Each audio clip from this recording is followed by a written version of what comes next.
ti már megint kitaláltatok valamit talán Gerő Andrissal, amiről én azt láttam, hogy egy hosszabb távú terv, aztán 2 nappal ezelőtt, amikor más ügyben beszélgettünk, mondtad, hogy hát ti neki indultok egyet vitorlást túrázni. Merre jártok legutóbb egy Facebook videót láttam, és Tihany felé mentetek? Igen, most hagytuk el a tihanyi szorost, kérlek szépen, és nagy örömmel láttuk, hogy van még rajtunk hajó a Balatonon, és a kompot épp kereszteztük. Most épp a szél az fordult egy kicsit, és fel is erősödött, tehát egy nagyon szép fél és 3 szél között a tihanyi szoros után hajózunk lefelé. Balázs, milyen ilyenkor vitorlázni? Milyen ilyenkor vízen lenni?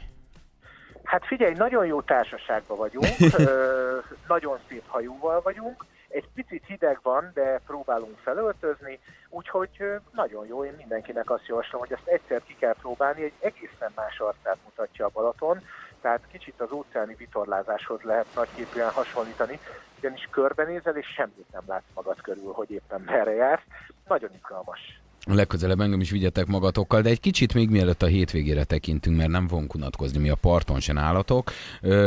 Kicsit erről a küldetésről, hiszen ti kitaláltatok valamit, miért ne lehetne kipróbálni mondjuk a túrázást télen a Balaton környékén. Holczhauser Andrással beszélgettünk talán ebben az évben, vagy a múlt év legvégén, én már nem is tudom, hogy műsorban vagy műsoron kívül arról, amikor ő is azt mondta, hogy most már olyannyira téli Balaton is, hogy nincsenek kint egy csomó helyen, ahol ugye ezt meg lehet tenni a szárazföldön a hajók, mert ilyenkor is vitorláznak, és nem csak a fanatikusok, hanem a sportszerelmesei. Hogy jött az ötlet, és mit terveztek ti most ezzel a kis túrával? Hát ugye azt kell mondjam, hogy ennek a téli vitorlázásnak a nagy úttörője még továbbra is a Gerő Andris, és az ő hajóján vagyunk most ebben a pillanatban is. Tehát nem mi találtuk fel a spanyol viaszt, mi csak meglovagoljuk azt a hullámot, hogy stílszerűen éljek, amit az Andris elindított. Azt gondolom, hogy ha Európában, ezt nagyon sokszor elmondtam már, ha Európában minden tó él egész évben, akkor a Balaton miért ne élhetne? A mi hajóink is vízen vannak télen, legalábbis a hajók többsége, és szeretnénk ezt minél szélesebb körben kihasználni. Ennek a legjobb visszajelzése, hogy szilveszterkor nálunk 5 hajón aludtak. A múlt hétvégén, amikor közel 18 fok volt, akkor is mindkét nap, szombaton is, vasárnap is 4-5 hajó ment ki a vízre, és egy ilyen spontán hajós találkozó alakult ki a vízen. Tehát azért találtuk ki, hogy csináljunk egy téli túrát, készüljünk rá föl, megfelelően tervezzük meg, és mutassuk meg, hogy ez a tó ez télen is élhető, és télen is hajózható.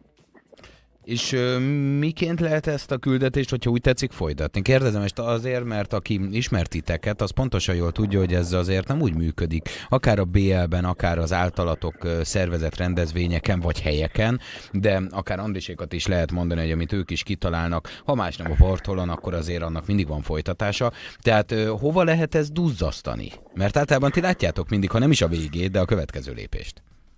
Hát ugye, hogy stílszerű legyek, most elindultunk Keneséről, és Balaton lelére hajózunk, holnap terv szerint átmegyünk Fenyvesre, ott fogunk egy kellemes ebédet elfogyasztani, és utána visszamegyünk Lellére. Hát már azzal duzzasztjuk ezt az egészet, hogy ugyanezt fogjuk februárban 4-5 hajóval a Balaton körül csinálni, tehát a Kenesétől Keszthelyig nagyon sok kikötőt szeretnénk meglátogatni, nagyon sok nyitva lévő borászatot és vendéglátóipari egységet szeretnénk meglátogatni. Hogy hova lehet ezt duzzasztani? Hát talán a résztvevő számban tudnám azt mondani, hogy ha mi kicsibe elkezdjük és egyedül elkezdjük, egyre többen fognak hozzánk csatlakozni, mert tényleg azt látjuk, hogy nagyon sokan irigykedve nézik azt, amit mi csinálunk, pedig hát ez mindenkinek adott, tehát az, amit mi csinálunk, ez nem egy különleges dolog, erre mindenkinek van lehetősége, és bárki csatlakozhat hozzánk, akár már most a februári túrára is, hogyha valakinek ehhez kedve van. Tehát én azt gondolom, hogy ez talán oda tud duzzadni, hogy mind több emberhez eljut az a dolog, hogy ez működik. Tehát a téli Balaton él, köszönöm szépen, jól van, nagyon sok vendéglátós várja a vendégeket, egyre több kikötő várja a hajósokat. Én ebben látom a jövőt, és ebben látom az irányt. Egy gyors kérdést még engedj meg a többiek is, mert hogy utána gondolom, hogy van ott neked dolgod, a vitorlás hajón bőven elég. Mivel készültök még a következő hónapokban? Lehet olvasni, hogy azért Pócz Józsiéknál disznóvágás lesz, lehet, hogy te is fölnézel oda, aztán lehetett olvasni azt is, hogy készültök egy nagy dobásra, mégpedig a lellei farsangra. Mivel töltitek az elkövetkezendő napokat, heteket, miket szerveztek? Szerencsére Lellén beindult a téli élet, ahogy te is mondod, lesz egy lellei összefogásból alakult farsangi rendezvényünk, az első lellei gasztrofarsang, ami arról szól, hogy a télen nyitva tartó borászatok, éttermek összefogtunk és csinálunk egy bulit, ahol nagyon finom ételeket, finom borokat lehet kóstolni, és hát természetesen jelmezverseny, zenetánc, mindenféle lesz. Ezen kívül ugye hát folytatódik a téli vitorlás versenysorozat. Februárban lesz a farsangi regatta, márciusban lesz a tavaszi regatta.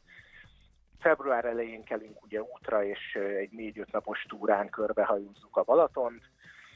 Február végén ugye elbúcsúztatjuk a telet, bezár a műjégpályánk, lesz egy nagyszabású műjégpályazáró hétvége, tehát nem fogunk unatkozni, tényleg próbáljuk az év minden egyes hónapját és minden egyes napját kihasználni valami olyan dologgal, ami különleges és ami új.